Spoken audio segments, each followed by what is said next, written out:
Hi, and welcome to Frame in the Frame Explain. I'm your host Shay, and I hope you've had a lovely week. If not, I hope next week goes better. And today I have a really lovely guest on. Can you introduce yourself?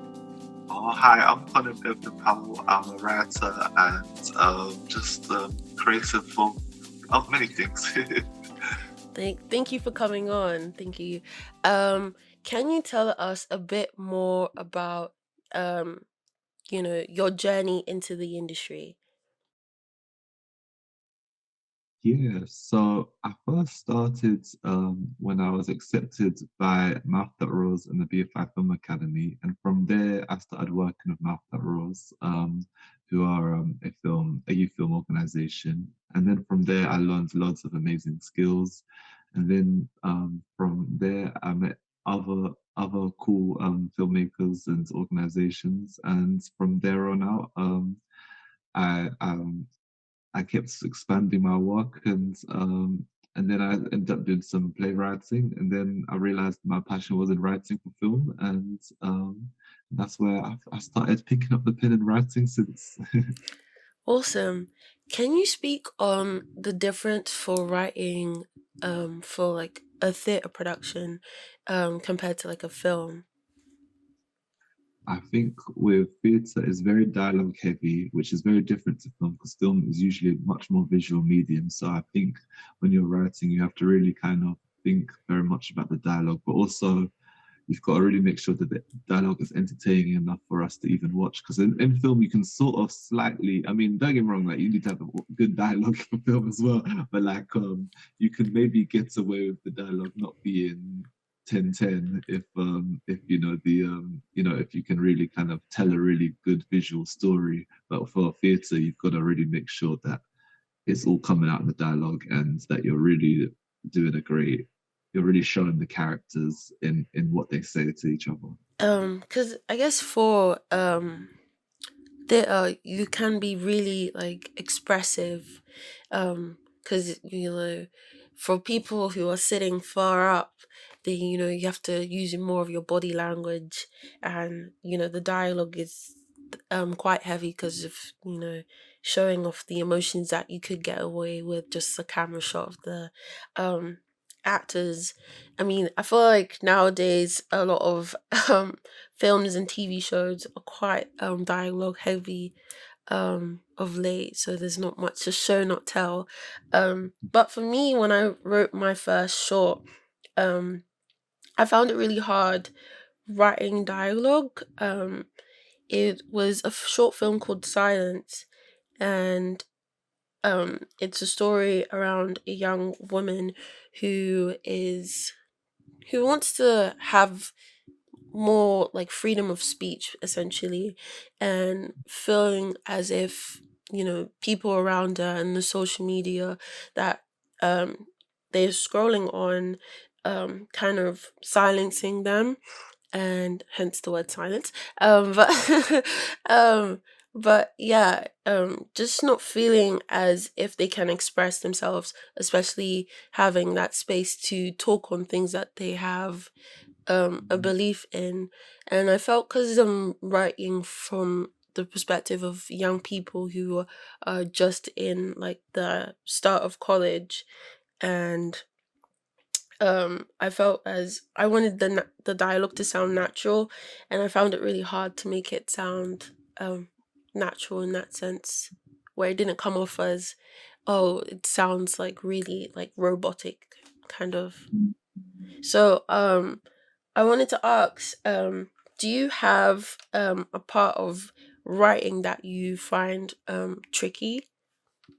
Oh, I would say I find structure very tricky. And the reason I find structure really tricky is because when I write, I love to throw the kitchen sink and everything in it. Like I just like to just chuck all my ideas in it. And like I probably I have it, I say, okay, I'll make an idea for something cheap. But then I put pretty much everything in it. And then I'm like, oh my gosh, what the heck have I just written? It's all a bit like, whoa. But I think a way that I've kind of been able to kind of change that a bit because I've had a lot of feedback by people saying, you need to rein it in at times. So I've realized that someone told me to start writing the beat sheets before I start writing the Mm, script. And I think that's helped me a lot because then I can really see how each point of the story fits together. So even before I even like type the dialogue or even just all that, I can really see how the story goes from beginning to end. And I think that's also helped me a lot as well because sometimes I would just write the story as it just came to my head. And as you know, when you write things onto your head, it can be a bit messy because you don't think about all the continuity and all that and stuff. So I think that's been a really great way to really kind of hone in structure a bit. But yeah, it's still a bit difficult. But I think like every writer, we always, even writers who are like, been writing for years, you can watch some of their work and you'll be like, okay, I like this part of their work, but I'm not sure about this. So sometimes just accepting yourself, flaws and all. yeah. Um, And yeah, I feel like I'm kind of like that when it comes to just writing everything that comes to mind, even because I have like a notebook where I mainly just use it for writing my ideas. Half the time, I don't really like them, but I just like chuck everything to the wall. Um, and I wanted to know, like, do you ever experience like writing block? Because I feel for me, um sometimes I will be writing a script, um, and a lot of the time I'll get to some part of the script, and then my creative flow just kind of like comes to a halt, and I'm just like, okay, I'm gonna just scrap that and start something new. And what that's probably why a lot of the time I can't complete something because I always like I'll be writing something for like probably months and then I can't get past it. So I wanted to know, do you have you ever experienced that? Oh, absolutely. I think it's a difficult process when it happens, but I think the way that I've tried to tackle it is that I think there's usually two things that are at play. I think sometimes, as we're all human, I think life sometimes gets the better of us sometimes, and I think sometimes we just have to really, um, either chat to a friend about what's going on, even if it's not a thing that too deep. Just sometimes there's a block. Maybe it's just that I don't know, you're just feeling a bit stuck in life or whatever, or even just writing down like your uncensored thoughts in a journal. Because I feel like journaling is a really great way for writers to really let some of their things go. But also, I think sometimes you look back at some things in your journal and you're like, oh my gosh, that's so unhinged. I should write that into something. You know what I mean? So I think they're like little tools I think that can really help you kind of like loosen up because I think that's what happens usually when a block happens is that you're feeling stuck. And so I think to be in a creative space, you have to feel a bit loose because I think when you feel super duper restricted, it's hard to really, share your voice. Mm, But also I think the other thing that can happen with creative block is that it's perfectionism. And I think unfortunately that perfectionism is not really making anything perfect or great because it's because perfectionism is just being overcritical of mm, yourself, and I think that's another way where you don't feel so loose. Because when you it's a bit like if someone just criticizes you all the time, life, you have to almost treat your brain like a friend because like if you're always criticizing your friend's gonna be very like demotivated and very demoralized. So you almost got to treat your brain like a friend and be like, okay, hold on, no, do that silly idea, write that silly idea, do that script that's not so great. Because yeah. also sometimes as well, you might think it's bad, but you show it to someone else and they like it. Or even the other thing as well, you might look at it a few months later and you might go, okay, I don't like a lot of this, but this little part of the script, maybe like as a dialogue or a character or just something that isn't there, you might go, actually, that's a gem. So I think sometimes just, letting yourself write that silly script and write that, uncensored thought is the way to kind of just break from that block. Mm. That's a good advice. Like treating your mind as a friend, because I don't think I've been a good friend to my mind. Oh no, But listen, the yeah. same, me too. But I think you know what? I think sometimes we just got to practice a bit. We sometimes have to think, okay, would you say that? Because also think as well, sometimes would you say that to your friends? Like, like if Mm, you wouldn't go to your friend, oh, your script is crap. You know, you know what I mean? You'd be more constructive. You'd be like, okay, I'm not a huge fan of it, but I think if you could do this and that, that would be better. So just kind of, that's what we got to do with our brains, people. Yeah, yeah, that's important. I think uh, um we're definitely super duper hard on ourselves, and we always strive for perfection, and there's no such thing as perfect. So we can only be as perfect as the world is, I guess. um wanted to ask, when do you feel like the most creative? I feel like one of the most creative is where I think it's just when a bit like going back a bit to like what I was saying about feeling like looser and like uncensored. I think that's Mhm, where I feel the most creative because I think when I can feel because especially because I write a lot of comedic stuff, I mhm. just try and like really just think of the most bizarre and wildest things. And I think I almost like, a bit like when you're in school and you have that friend that almost is like a bit of a bad influence on you, and they're kind of, oh, do that, say that. I think that's kind of where I feel like, when you feel like a naughty child and stuff, I think that's where I always feel like, okay, that's where I feel like I get some of my best ideas at. Yeah. I don't know. For me, answering that question, I don't know when I feel most creative. Like, do you have like a strategy of like for me, when I'm trying to like think of an idea, I tend to like um listen to music, or I'll just be seeing the world, like maybe when I'm traveling. That's normally when I see maybe like two people like overhearing like a conversation, or um imagining, like sometimes I'll put myself as a character like going through life, and then I'll be like, oh, that'd be kind of um a good like story. So I guess that's my question, is really like um what in your day-to-day life kind of inspire you to create like characters or like an overall story? Mm, I think, you know what? That's a good question. I always joke, and my friends even say this to me as well. They always say I'm a bit of a weird person magnet.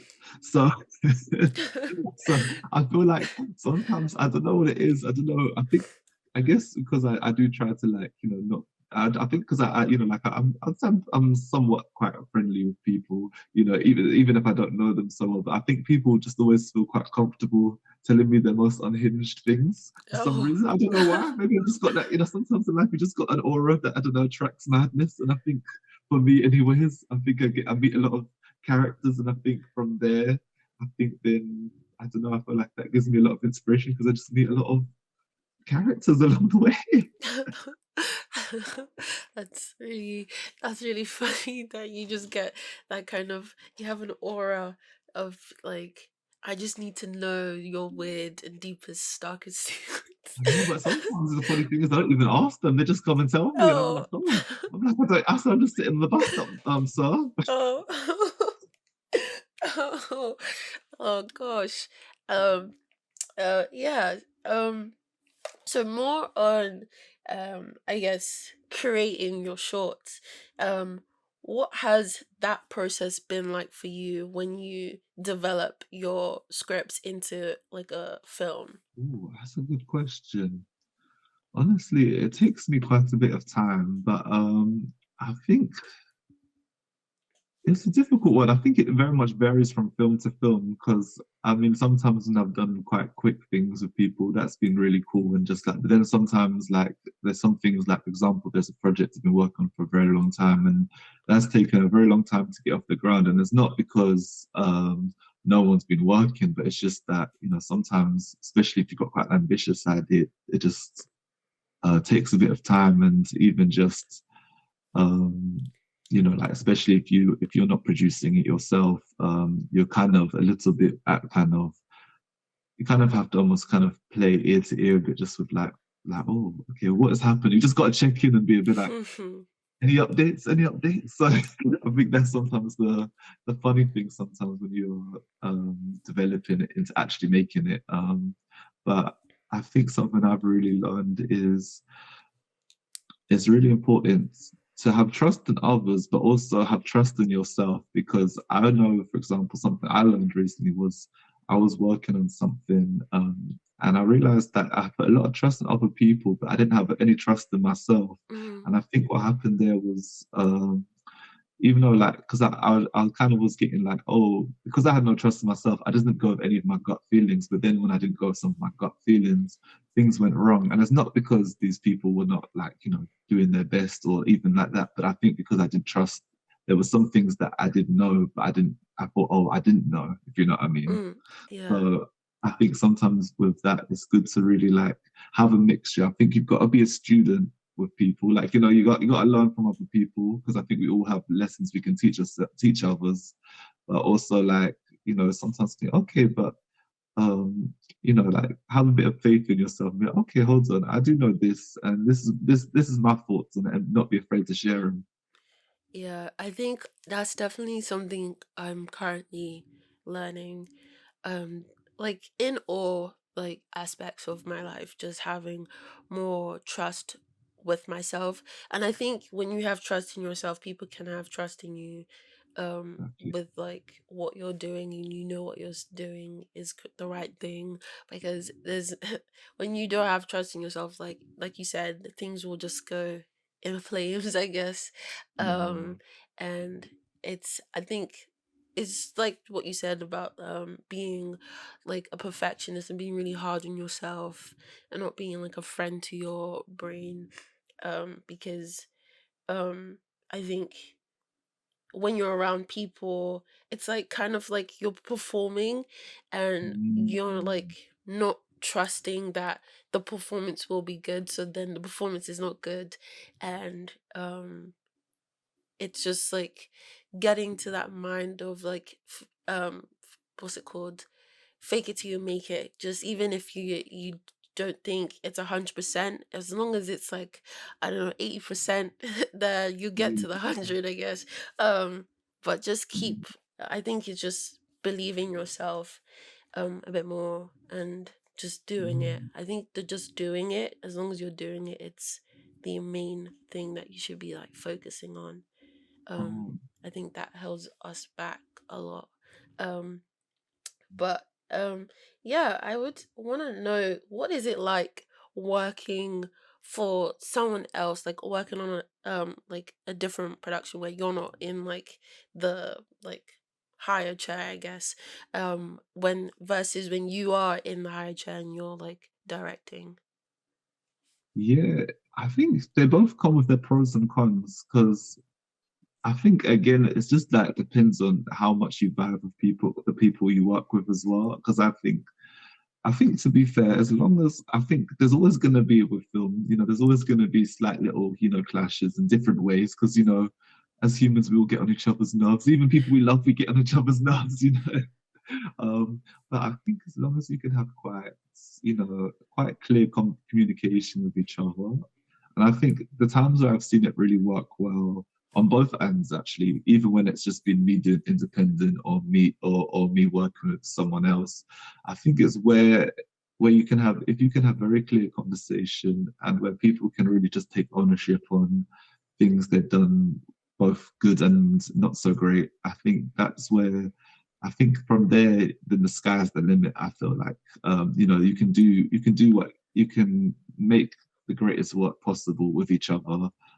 If I think the communication is great, and I think as well, I think also as well, just if there's, I think even just the smallest thing of just like, not that you're always going to be friends with people who you work with, but I think if there's just like a sort of mutual respect, then I Mm-hmm. think it's all gonna, I think then it all works it out. But then obviously, if there isn't that, that can also be that can be a very difficult situation. And I think if you do find yourself in a situation, I think everyone does, at least a few Mm-hmm. times in their life, it's really important to just remind yourself that sometimes difficult things, they're lessons in life. And you just kind of, I think, instead of being like, oh, that was awful, that was a failure, kind of look at it more like, okay, that didn't work so well, but now I learned that this isn't for me. Mm, And I'm not saying like film, but just like this particular relationship isn't for me, or this particular communication style isn't for me. And I think sometimes these difficult things, they can be really good lessons, and then that can become your new boundary for your next time you work with someone. Because, for example, let's say you don't like people who are quite make passive aggressive comments, for example, you can at least go to the next person and just be very like direct and boundaried with them and say, look, if there's a problem, let's just talk. I don't mm. want no passive aggressive comments. And then you can, and then from there, so you know your next boundary. And I think sometimes Yeah. it gives you, it reaffirms you what your beliefs are. Mm. Yeah, I think it's good to make boundaries, because even sometimes when because I was thinking of some what someone said when you have, what's it called, like when you're friends with everyone on set. I think that can be quite of a problem, because I think you become laid back, because everyone's friendly and everyone's like, oh, it's all good, like everything will be done.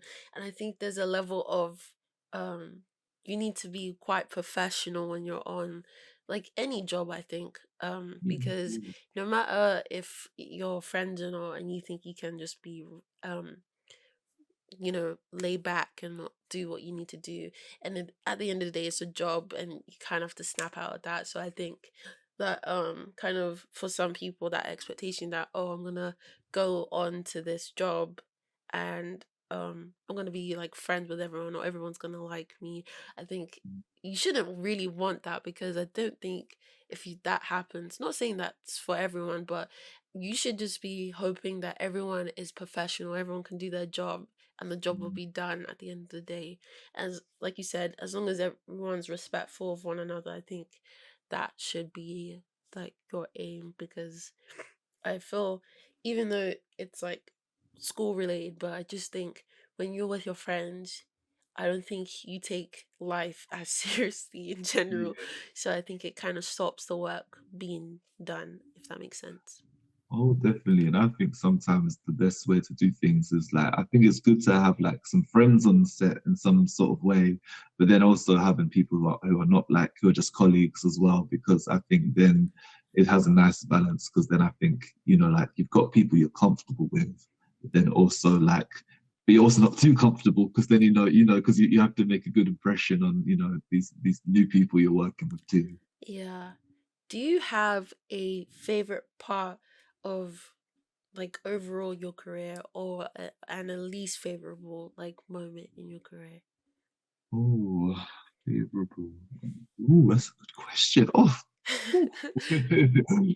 um, so I think one of my most favorable things, actually, I'll start with the bad and then it ends with the good, because I always feel like that's always better.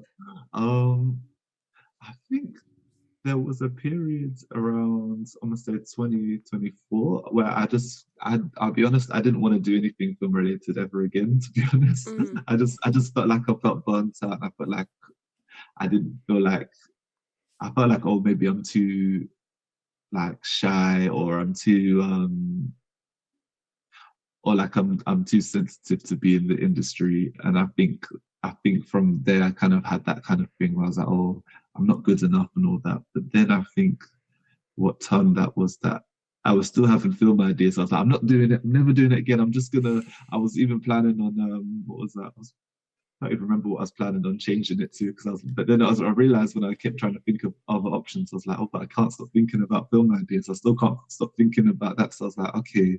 And I think from around 2025, I felt like there was a slight change in that. And from there on out, I was like, okay, no, no, no, I need to keep pursuing it. So I think we will have those moments where I just think, like, because sometimes you feel like, because I think specifically around that time, like, um, I didn't feel like any of my films were picking up. I felt like, like the people ghosted me and all that, and I mm, just also felt like I wasn't getting a lot of. I felt like I had a lot of respect for others, but I didn't really feel like I had a lot of respect for me.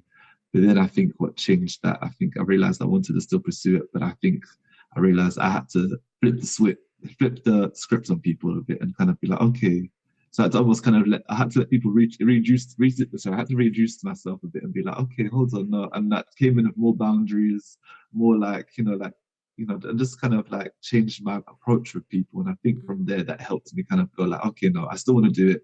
I just had to change my approach where I felt more respected. And now I feel like I'm in that better place, which is great. mm.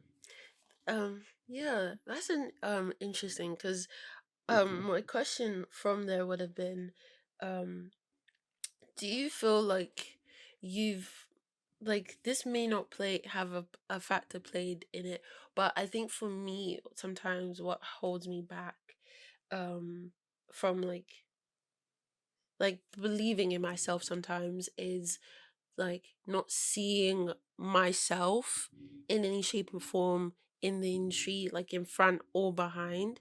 And I wonder, does that also play a fact on why you kind of felt like, oh, I kind of just want to step out of this? Yeah, definitely. Because I'm neurodivergent. I sometimes, when I've gone on like sets, I've noticed that they're not always the most neurodivergent friendly, and there's a lot of other things, like that are at play sometimes just in society in general.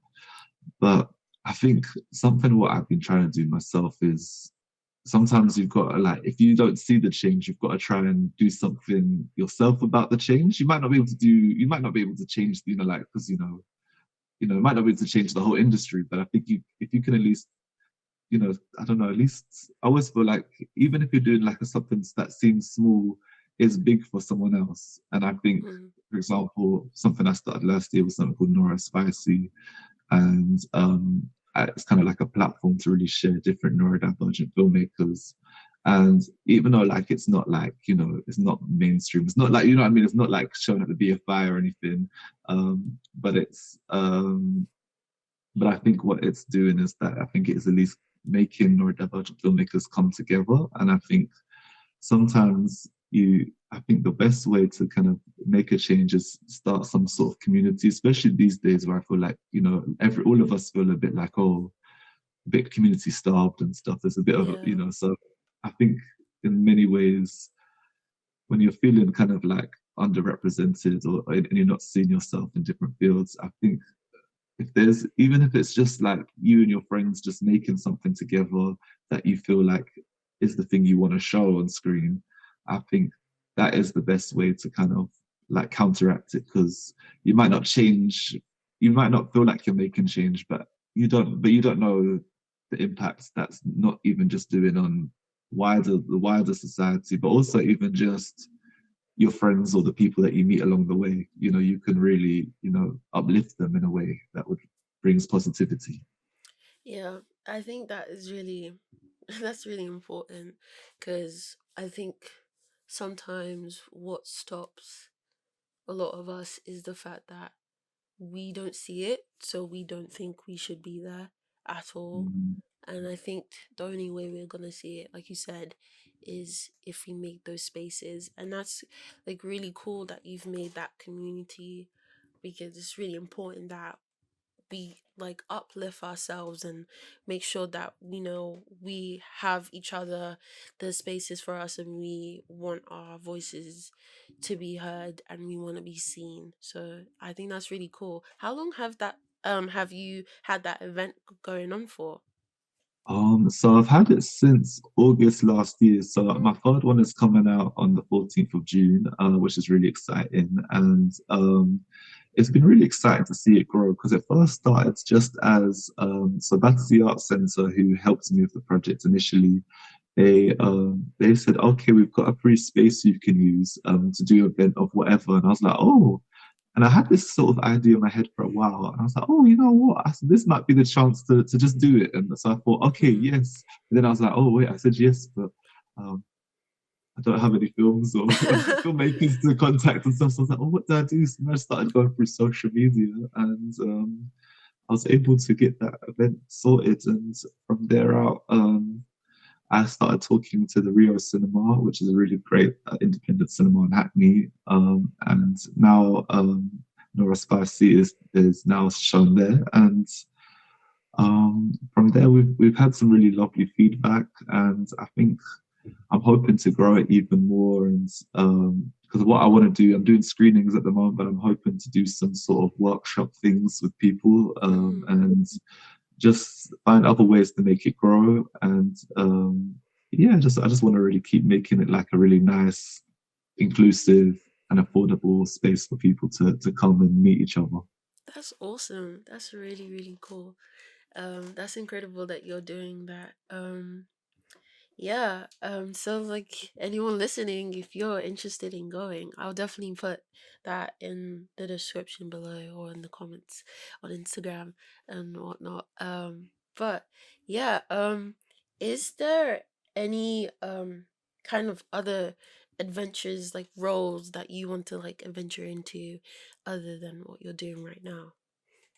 I really want to get into a bit more of directing animation, to be honest. I haven't done a bit of animation, but I feel like I want to really get into it a little bit more. But and also, um, I haven't done directing, but I feel like I really want to. I don't know. I feel like I really want to kind of get into it just a little bit more. I've been joking with my friends a bit, saying I've been on a bit of even though I've been still writing films, I've been on a film hiatus because I've not actually made a film, like a proper film, since 2024. And I'm just like, I want to get back on set, man. I want to get back on set. So I think I'm ready to, like, get myself back in that space. And I want to like learn and shadow some people. So yeah. Oh, cool. That would be really cool. Do you have like a favorite because I know you mentioned comedy. Do you have like a favorite like genre of film? So it's funny because they sound like the complete opposites, but they've got some similarities. Horror and comedy are my two favorite. Yeah, I mean, yeah, what's it called? I think um I mean, I don't know how funny it is. I think recently Scary Movie's come out and that's a horror comedy. Oh yeah, Have you seen it? Like not I've the new seen film maybe. I've seen all of them, the old ones. Not seen the new one yet because but I will say like they're definitely of their time. They're a little bit problematic. Um, but I do really like. I do think the parts of it I do find very funny. Is the actors Anna Faris and is it Regina Hall, I believe. Mm. Might be getting her name wrong. Sorry, Regina. But the character who plays Brenda. So basically, Cindy and Brenda from. I find their scenes very funny. I think them two are very good comedy duo. Mm. But yeah, so I do. I mean, I would definitely probably watch it, but I'd say like, what's a really great horror comedy or comedy horror? Say if you've ever seen Shaun of the Dead. I mean, I know it's Oh a yeah, cliche I've one. seen that. Yeah. That's a really fun one, and even though it's not Yeah. really horror, but like, have you seen Hot Fuzz? I mean, that's I think that's very funny. Oh, is that the one where they're like police officers, right? Yeah, Yeah, okay, yeah, that one yeah. is nuts. Yeah, yeah, yeah. Yeah, yeah, that film was really funny. Shaun of the Dead. I think that one always gets referenced to me to like go see. I have seen it now, but yeah, I can't think of any other comedy horrors or horror comedies. Oh, there's Beetlejuice is a good classic. Oh Um, yeah, or what else is a good one?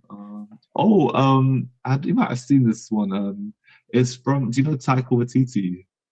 I that name sounds familiar. Yeah. Yeah, he did some of the four films, but before he did the four films, he did a film called What We Do in the Shadows, which is like a kind of horror mockumentary, and actually it's a TV show as well. But before it was a TV show, Mm. it was a feature film, and it's very funny. And I have to check um, it out.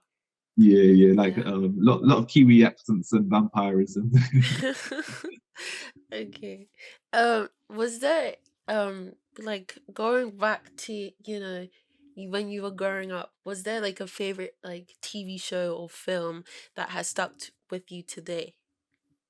So I'm gonna give you two answers for it. You're gonna laugh at the first one. So Okay. the film that actually got me wanting to make films, and I should say this was when I was very, very little, was Scooby Doo Zombie Island. Oh, Because I used to watch. I had it. Okay, this shows how old I am. I had it on VHS. I know I'm ancient, but but like I would be rewatching that film all the mm, time. Like I think I remember. So so my mom wasn't really a big TV watcher unless it was the evening. But like when it was like as mm, soon as I get back home, I would just be putting that and the TV and rewinding it again and just watching it. And I was just obsessed with it. And I think I basically wanted to make a Scooby Doo film when I was younger. So Oh. that's kind of what made me interested. But then I think what really solidified me into like really loving film, I'm gonna say, hmm. I really loved growing up particularly. I loved Tim Burton, who Mm. who did a lot of really a bit like going back to Beetlejuice and all that. I just love those films because I was a little bit not like a I wasn't a goth, but I'd say like a little bit gothy. So I think for me I related to some of those films. And then I think what was really great, because I loved his films, I ended up being really super into film, and then I found other filmmakers who've now really inspired me as well and stuff. So and then you'd be like, oh, but last week you said these ones. So it could be a little bit. Basically, I just love artists and creators. Yeah. So, like, and yeah, I love it, you know. Cool. And just for before we close completely, do you have any advice? I mean, throughout you've been giving great advice, but do you Oh, have any like final like words for like young people who are listening, or just overall people who are trying to make it into the industry? that's a good question.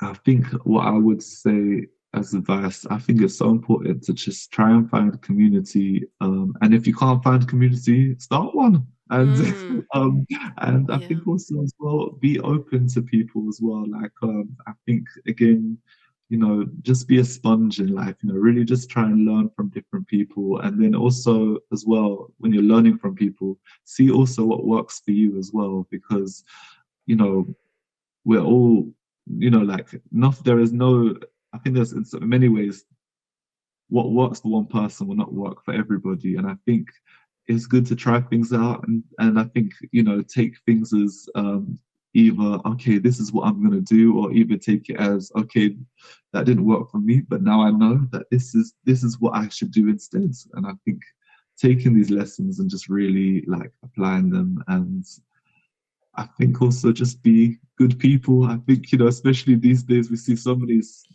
stories about wickedness and all that. And I think, Yeah.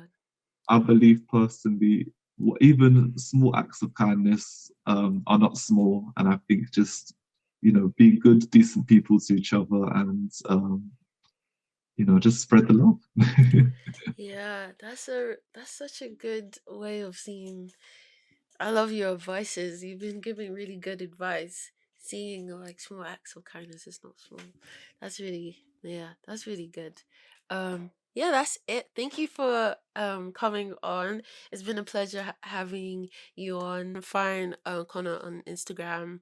Um and yeah, you can find us on Instagram as well, Frame Within a Frame Explained, or FWFE16 on Instagram.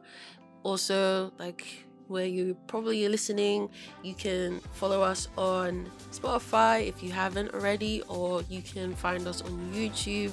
I need to upload more on there as well. Um, um, yeah, and I will be uploading like snippets on TikTok as well, so you can have a follow there as well. I hope you've enjoyed. Stay tuned for more episodes, and bye.